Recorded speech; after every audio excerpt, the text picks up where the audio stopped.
Oke, bismillahirrahmanirrahim. Assalamualaikum warahmatullahi wabarakatuh. Eh, kita lanjut kuliah lagi. Mata kuliah ilmu kalam, dan ini pertemuan yang kalau tidak salah pertemuan yang keempat atau ketiga ya. Dan minggu lalu kita sudah membahas tentang ragam aliran dari ilmu kalam. Nah, saya mulai pembahasan aliran kalam ini adalah dari yang paling klasik atau yang paling awal muncul, yaitu antara Jabariyah dan Qadariyah. Nah, minggu lalu kita sudah membahas tentang aliran dari Jabariyah ini, dan sekarang hari ini kita akan bahas tentang Qadariyah. Nah, Jabariyah dan Qadariyah ini memang yang paling awal perdebatan tentang ilmu kalam, yang perdebatannya itu paling utama adalah tentang free will. Apa itu free will? Free will itu adalah kehendak bebas.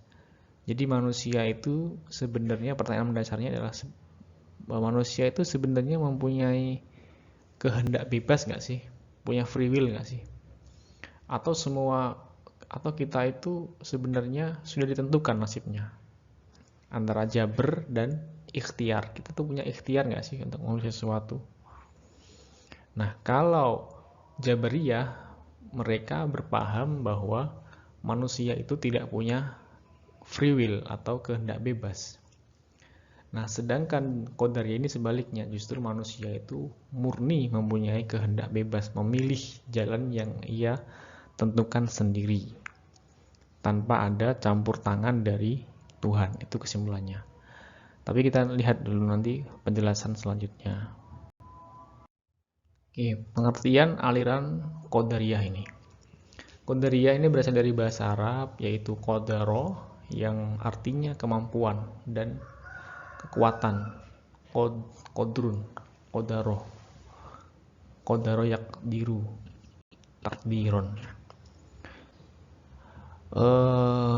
Secara terminologi, Qadariyah adalah suatu paham atau aliran yang percaya, yang meyakini bahwa segala tindakan manusia itu tidak diintervensi oleh Tuhan. Jadi semua itu harus tindakan manusia sendiri atas kemampuan atau kekuatan manusia. Jadi manusia mempunyai kekuatan, mempunyai qadar. Manusia mempunyai bisa atau mampu mentakdirkan dirinya sendiri, dalam artian itu namanya qadariyah, takdir. Kebalikan dari Jabariyah, kan Jabariyah manusia dalam keadaan terpaksa, artinya tidak mempunyai kekuatan. Aliran ini berpendapat bahwa tiap-tiap orang adalah pencipta bagi segala perbuatannya. Ia dapat berbuat sesuatu dan meninggalkannya atas kehendaknya sendiri. Jadi pure manusia mempunyai free will atau kehendak bebas. Harun Nasution juga menegaskan, Harun Nasution itu seorang intelektual dan bukunya sangat banyak, mungkin bisa dicari bukunya di perpustakaan, sangat banyak itu, menegaskan bahwa manusia mempunyai kudroh atau kekuatan untuk melaksanakan kehendaknya, dan bukan berasal dari pengertian bahwa manusia terpaksa tunduk kepada qadar Tuhan.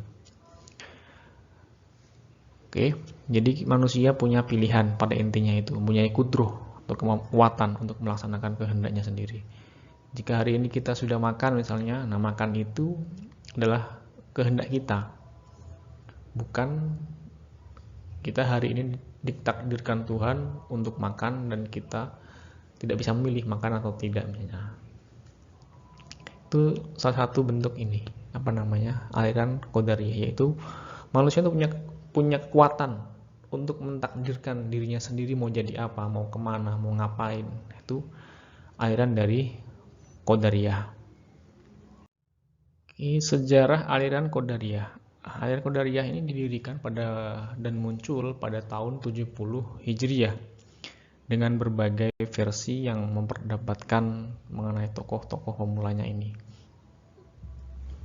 Dan kita tidak perlu fokus pada sejarahnya karena memang banyak versi yang kalau saya baca ini. Pertama, pendapat Ahmad Amin, paham Qadariyah pertama kali diperkenalkan oleh Ma'bad al-Juwaini dan Ghailan al-Dimashqi. Kemudian pendapat kedua berdasarkan pendapat Ibnu Nabatah dalam kitab Syarh Al-Uyun bahwa paham Qadariyah pertama kali dikembangkan oleh seorang Kristen Irak yang masuk Islam kemudian masuk agama Kristen lagi bernama Susana. Ini juga sangat susah untuk kita lacak. Mungkin bisa dicari, nanti saya akan mencarinya di jurnal, mungkin ada penjelasannya gitu. Pendapat ketiga dari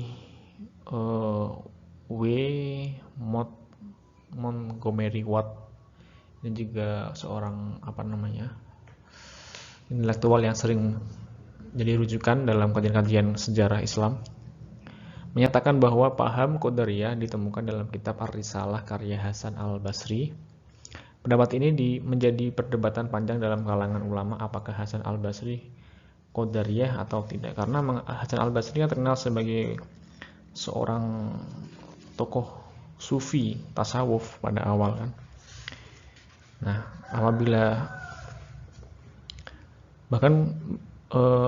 kenapa Hasan al-Basri bisa diidentikan dengan seorang Qadariyah? Ya, karena Hasan al-Basri menulis bahwa manusia berhak memilih mana yang baik dan buruk baginya. Nah, itu juga salah satu mungkin yang membuat Montgomery Watt menyimpulkan bahwa Hasan al-Basri ini adalah seorang Qadariyah. Tapi itu sebenarnya masih diperdebatkan. Mungkin detailnya bisa dilihat dalam sejarah panjangnya. Apakah hanya karena menganggap manusia punya kemampuan untuk memilih, apakah dia otomatis menjadi Qadariyah? Kan belum tentu. Karena ada perbedaan antara Qadariyah dan nanti ada, kalau Qadariyah itu ekstrim, bahwa manusia pure punya kemampuan untuk menentukan dirinya sendiri tanpa ada takdir Tuhan. Nah, kalau Jabariyah, manusia itu pure ditakdirkan oleh Tuhan tanpa ada kekuatan untuk mengubahnya. Nah, ini yang nanti tugasnya adalah membedakan antara Jabariyah dan Qadariyah. Oke, baik. Nah, di antara dasar-dasar Qadariyah dalam Al-Quran adalah ayat surat Ar-Ra'd ayat 11 yang berbunyi Bismillahirrahmanirrahim, innallaha la yughayyiru ma biqaumin hatta yughayyiru ma bi anfusihim. Ini ayat yang cukup terkenal di antara kita, mungkin sering dengar. Wa idza aradallahu biqaumin su fala maraddalahu wa malahu min dunihi min wal. Nah, sesungguhnya Allah tidak merubah keadaan suatu kaum sehingga mereka merubah keadaan yang ada pada diri mereka sendiri. Dan apabila Allah menghendaki keburukan terhadap suatu kaum, maka tak ada yang dapat menolaknya, dan sekali tidak ada pelindung bagi mereka selain Dia, Allah. Ini salah satu ayat mungkin seringlah kita mendapatkan ceramah tentang ayat tentang perubahan, dan yang menjadi garis bawah adalah ayat yang pertama tadi, kalimat yang awal, yaitu sesungguhnya Allah tidak merubah suatu kaum sehingga mereka merubah yang ada pada diri mereka sendiri. Jadi ayat ini menjelaskan bahwa manusia itu harus mengubah dirinya sendiri, baru kemudian Allah mengubah. Meskipun ayat ini juga mengatakan bahwa sebenarnya yang mengubah itu bukan manusianya, tapi kan Allah. Kalau kita melihat, coba sesungguhnya Allah tidak merubah keadaan suatu kaum, berarti kan Allah yang merubahnya, sehingga mereka mengubah yang ada pada dirinya sendiri. Nah, jadi manusia di dalam ayat ini, menurut pemahaman saya, kan manusia hanya berusaha untuk merubah, berkeinginan, bekerja, untuk mengubah nasibnya, tapi setelah manusia berusaha dan mengubah itu, baru Allah yughayyiru, mengubah keadaannya. Oke,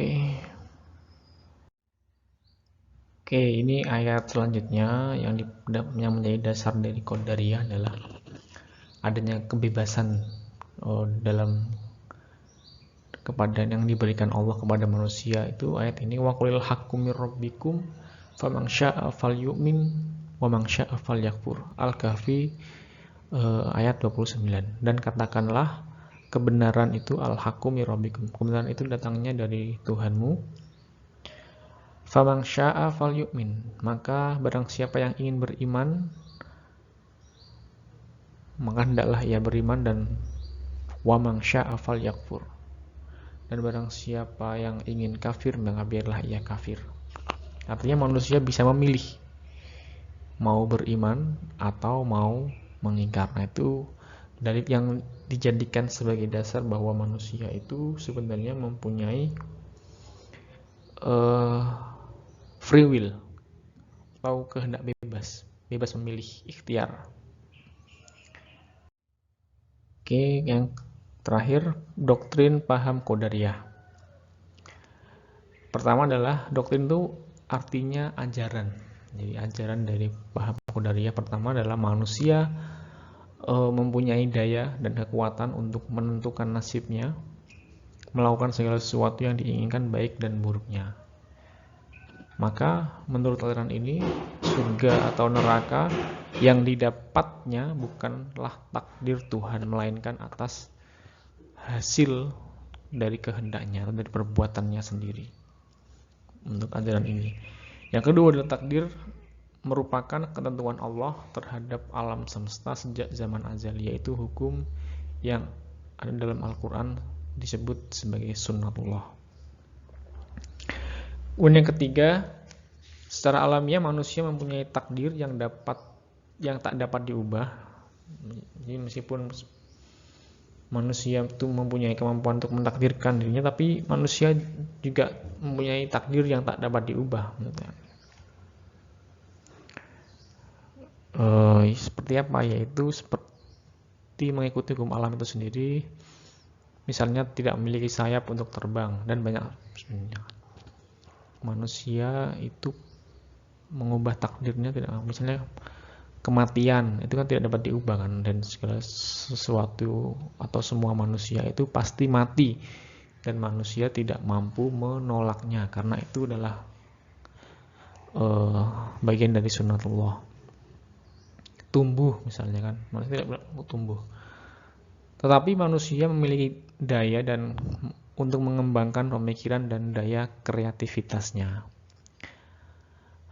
Oke.